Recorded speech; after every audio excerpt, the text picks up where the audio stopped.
Ça vaut le coup, l'émission qui donne du sens à votre épargne sur Boursorama. Aujourd'hui, votre invité Nicolas Sordet, directeur général d'Afiren. Bonjour. Bonjour David. Merci d'être là avec nous sur Boursorama. L'entreprise est cotée en bourse depuis Depuis l'automne. le 1er octobre 2021. Bon, super, on va en parler après. Il faut expliquer ce que vous faites, parce que la réalité, et je l'ai appris, c'est qu'aujourd'hui, pas tout le monde le sait, mais aujourd'hui, beaucoup de produits de consommation, de grande consommation, sont largement composés de produits qui sont issus du pétrole. Exactement, vous en avez dans tous les produits du quotidien, on en Exactement. consomme tout le temps. Matin, midi, soir, j'ai envie de dire. Donc, alors, c'est les cosmétiques, c'est quoi? ouais, c'est des ingrédients alimentaires, c'est des conservateurs, c'est des arômes, c'est des parfums, c'est des lubrifiants, il y en a absolument partout. Voilà. Et donc, votre sujet, c'était de se dire comment est-ce qu'on peut se passer du pétrole, enfin au pétrole au sens large, et énergie carbonée, enfin hydrocarbures, dans la chimie. C'était ça l'ambition C'est d'Afiren. ça, l'idée au départ, c'était de transformer ce qui est végétal, ce qu'on appelle la biomasse, et de lui donner finalement une deuxième vie, un sens, qui était de dire on va transformer cette matière première en molécules qui sont faites aujourd'hui à base de pétrole, et on va les faire donc de façon naturelle. Et ça a été le driver de notre aventure. On est quand à ce moment-là? On est en 2012, ouais. Avec un point très important, c'est que cette matière première, on ne voulait pas qu'elle soit en concurrence avec la nourriture humaine. Ça, c'était un principe de base, philosophique, j'ai envie de dire. Ouais. Donc, on va utiliser un déchet, un coproduit de l'agriculture. Exemple de déchets que vous Pour notre utilisez. première usine, c'est tous les coproduits de la betterave à sucre, par exemple, qu'on va utiliser dans notre process de production pour fabriquer ces molécules qui sont des ingrédients qui sont aujourd'hui faits à base de pétrole et comme on disait qu'on retrouve dans tous nos produits de la vie quotidienne. Et donc vous produisez ce qu'on appelle des acides organiques, c'est ça, biosourcés? C'est ça se présente sous forme liquide transparente et ça va être intégré par nos clients dans leurs formules, dans leurs recettes pour faire les produits qu'on consomme tous les jours. Donc des micro-organismes qui sont naturels, c'est ça l'idée. Et ça c'est un point important qui est primordial parce que depuis le départ on voulait donner du sens, on voulait qu'Afiren soit durable économiquement dans le temps, et donc capable de s'adapter et de minimiser l'impact sur l'environnement. Et donc des micro-organismes naturels, c'est-à-dire qu'ils ne sont pas OGM, et donc ils vont dégrader notre matière première pour faire nos molécules, mais de façon, j'allais dire, clean. Et donc ça nous permet ensuite de pouvoir recycler, et donc c'est une approche d'éco-circularité, mais à triple effet, c'est-à-dire qu'on va utiliser une matière première au départ qui est un déchet, donc c'est un recyclage. Ensuite, notre fermentation est propre, donc comme on n'est pas avec une fermentation éco-GM, on va être capable de recycler l'eau dans notre procédé, et on n'a pas de déchets. Et donc parce que le seul résidu qu'on a, après cette période de fermentation, c'est un engrais à haute valeur ajoutée qui va retourner au sol et recommencer un cycle de production de notre fameuse betterave à sucre. Donc c'est vraiment l'éco-circularité. Tout en émettant du CO2, beaucoup moins évidemment, j'imagine. Alors ça c'est l'autre aspect important, c'est qu'en plus on va diminuer par 5 les émissions de CO2. Donc on va apporter finalement à nos clients une offre biosourcée mais aussi décarbonée. Et ça c'est quelque chose qui s'accélère, on le voit très grandement depuis 2-3 ans. Certains clients avaient du mal à valoriser le biosourcé dans leurs applications.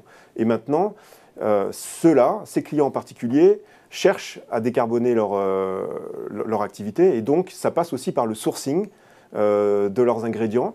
Et donc, on va leur apporter cette solution complémentaire. Donc, votre procédé industriel, si j'ai bien compris, donc vous le disiez, il est sans déchets, sans eau et 5 fois moins émetteur de CO2. Exactement.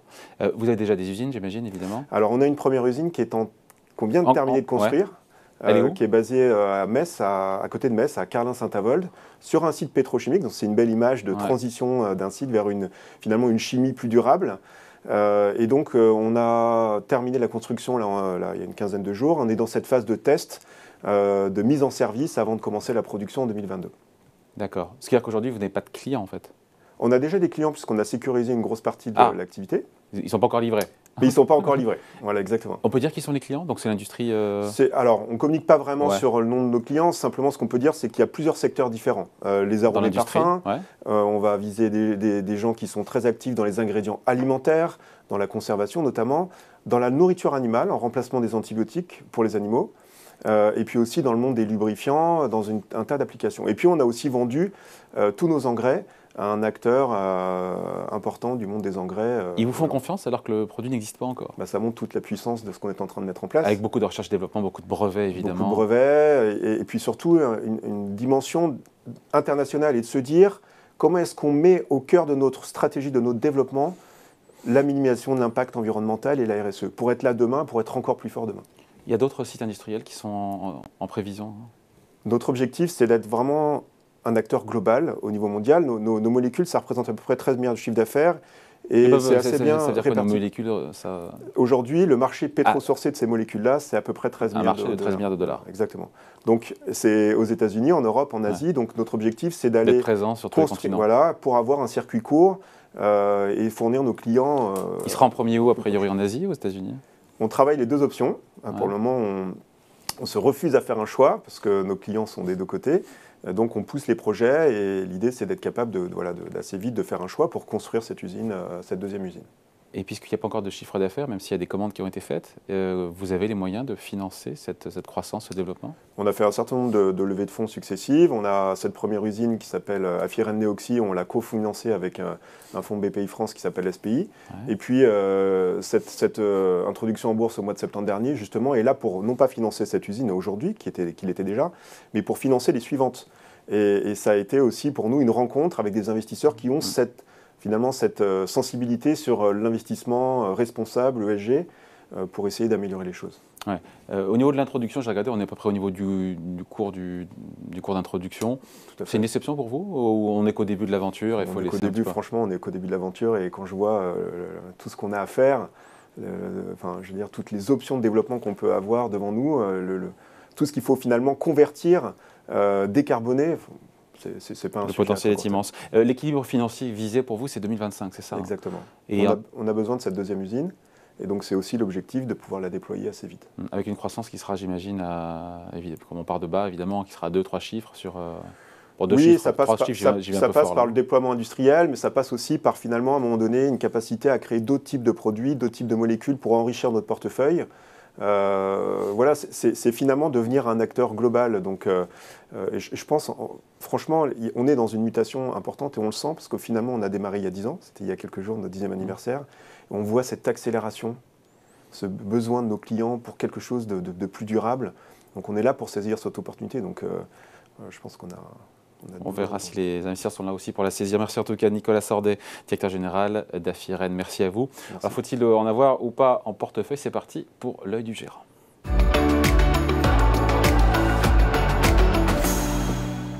Bonjour Beryl. Bonjour. Beryl Bouvier-Dinota, dites-moi, vous avez suivi un peu ce qu'on a raconté avec le DG. Oui. Déjà, vous avez souscrit à l'IPO l'automne dernier? Oui. Oh, ça vous plaît ce dossier? Je sens là, le regard qui pétille là. Oui, non, c'est typiquement le genre de dossier qu'on recherche dans le fonds Positive Économie, des apporteurs de solutions, mais des apporteurs de solutions durables, décarbonés, avec un vrai engagement de la part de la société, avec une formalisation de la RSE, un travail qui a commencé en 2020, donc avant l'IPO, et puis des étapes qui ont été franchies. Après l'IPO, ils ont annoncé leur raison d'être. Alors, je ne la connais pas par cœur, mais nous rendons possible une industrie bas carbone et circulaire en apportant des solutions biosourcées, bâties pour et avec notre environnement. Donc, Nicolas l'a précisé tout à l'heure, mais c'est vraiment des solutions 100% durables. Et ce qui est d'autant plus intéressant, c'est que c'est la façon dont c'est fabriqué. Donc on a véritablement un enjeu circulaire. On ne prélève pas les ressources, les intrants, les matières premières sur le monde agricole. On vient chercher des déchets agricoles qui ne sont pas valorisés. Donc c'est une revalorisation de la biomasse. Et pour produire des biomolécules qui remplacent celles qui sont traditionnellement fournies par l'économie fossile. Et attention, avec les mêmes propriétés. Donc il y a vraiment un remplacement naturel sur un marché qui essaye de se décarboner, qui touche plein de secteurs d'activité. Un business qui est colossal, enfin potentiellement, parce que c'est 13 milliards de dollars, nous a-t-il dit, de potentiel. Après, est-ce que c'est la seule boîte qui fait ça, cette Green Tech, où il y en a de la concurrence aussi, non? Oui, il y a de la concurrence. La particularité d'Afiren, c'est qu'ils produisent les 7 acides en même temps. Donc vous avez des concurrents qui produisent, alors c'est des C2 jusqu'à C5, C7. Et donc c'est ça la particularité d'Afiren, c'est que sur un même site de production, ils peuvent fournir l'ensemble des biomolécules. Voilà. Et donc il y a du potentiel. Pour vous, même si, encore une fois, on le disait, depuis l'introduction en bourse, mais il faut avoir une vision longue des choses, évidemment. Oui. Sur quelques mois, pour l'instant, ce n'est pas conclusif ou concluant. Oui. C'est une pépite à avoir en portefeuille. Alors c'est une pépite parce qu'il faut savoir qu'aujourd'hui, il n'y a que 1% du marché qui utilise des biomolécules. Donc à Afiren, on est là sur un marché qui est soutenu par des demandes de consommateurs pour des produits plus simples, et aussi plus décarbonés. Donc en fait, on vient servir les intérêts aussi des grands groupes de la cosmétique, agroalimentaire, qui eux ont des objectifs de décarbonation de leurs ingrédients, par exemple. Donc il y a une double trajectoire industrielle, mais aussi auprès des consommateurs. Ce qui donne encore une fois un potentiel boursier important, selon vous, sur le temps long, tout en ayant encore une fois, tout en répondant, cochant quasiment toutes les cases des critères ESG. On est sur le E essentiellement. Sur le S aussi, c'est des gens qui ont formalisé une feuille de route avec des vraies valeurs qui permettent de fédérer les collaborateurs. Et je pense que leur capacité de recrutement qu'ils ont finalisée, d'ailleurs pour la première usine, elle est plutôt réussie. Et ce qui est important aussi, c'est que cette trajectoire, elle se fait vraiment à moyen terme. Et l'épreuve, en fait, aujourd'hui, c'est la montée en charge de l'usine Neoxy. Et ça va être un catalyste important pour le dossier d'ici la fin de l'année. Avec d'autres usines potentiellement à l'étranger, comme nous disait le directeur général. Merci en tout cas, merci Beryl. Et Ça vaut le coup revient la semaine prochaine sur Boursorama.